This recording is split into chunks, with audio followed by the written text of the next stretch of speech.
Assalamualaikum, kenalin nama aku Ahmad.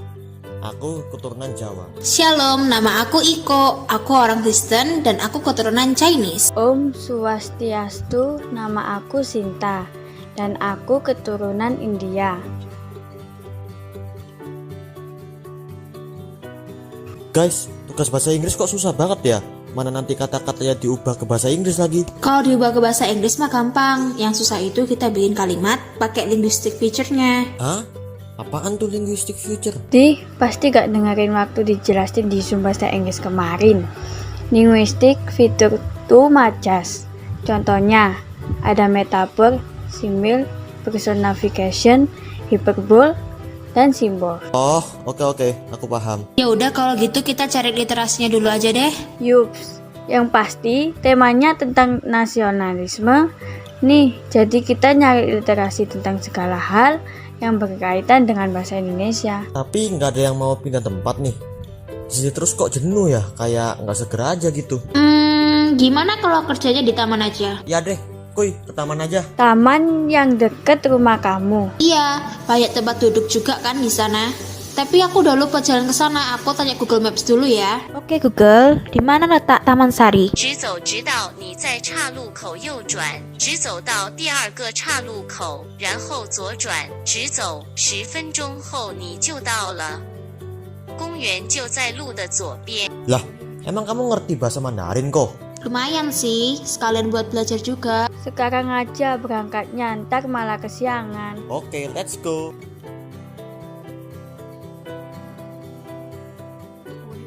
Nah, kalau tempatnya seperti ini kan jadi enak kita membahasnya. Jadi, bagaimana kalau kita membahas dulu bagaimana keadaan Indonesia sebelum mengenal paham nasionalisme? Waktu itu rakyat Indonesia sengsara banget karena rakyat Indonesia dijadikan budak oleh bangsa asing. Mereka sampai ada yang mati kelaparan karena semua sumber daya di Indonesia, mau itu sumber daya alam atau sumber daya manusia, tambang maupun pangan, semuanya dirampas dan dinikmati sendiri oleh para penjajah dari Belanda dan dari Jepang. Padahal Indonesia awalnya menyambut kedatangan Jepang di tanah Indonesia. Namun Indonesia malah berakhir ditipu dan dijajah oleh Jepang. Untungnya rakyat Indonesia pun sadar sehingga paham mulai berkembang di Indonesia. Mulai ada organisasi nasionalis yaitu Budi Utomo. Rakyat Indonesia yang terdiri dari banyak ras, suku, serta agama akhirnya bersatu bersama untuk melawan penjajah dan memerdekakan Indonesia. Banyak tokoh-tokoh pahlawan penting yang muncul pada saat itu. Bener banget, contohnya Bung Karno.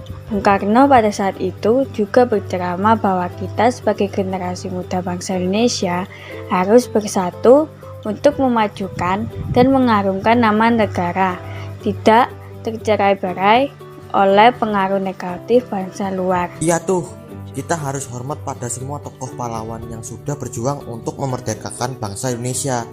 Tapi, bagaimana Indonesia tahu tentang paham nasionalisme ya? Yang pasti karena ada keinginan untuk memerdekakan Indonesia dan juga pengaruh dari revolusi Prancis yang merupakan salah satu negara yang menerapkan paham nasionalisme. Kalau dipikir-pikir memang tidak masuk akal, padahal sumber daya alam Indonesia tidak kekurangan, tetapi rakyat Indonesia pada saat dijajah sampai ada yang mati kelaparan. Ya, mau gimana lagi?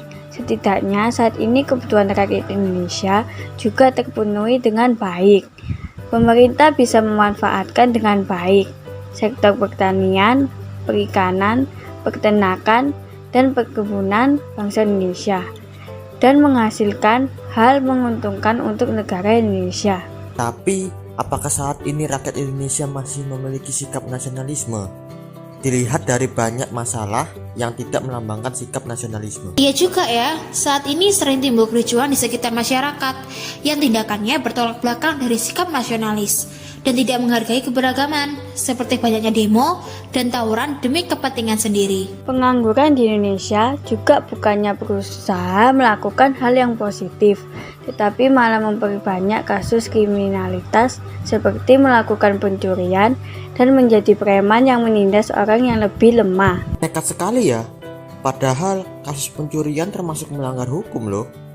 dan akan diadili di pengadilan negeri. Aku juga bingung mengapa mereka melakukan hal itu, tapi ada yang lebih membingungkan lagi, bahwa sumber daya alam di negara Indonesia bahkan juga dirusak sendiri oleh rakyat Indonesia. Iya, salah satu masalah yang ada adalah banyaknya orang-orang yang melakukan illegal fishing untuk kepentingan sendiri. Padahal tanpa disadari, orang yang melakukan illegal fishing itu merusak ekosistem laut.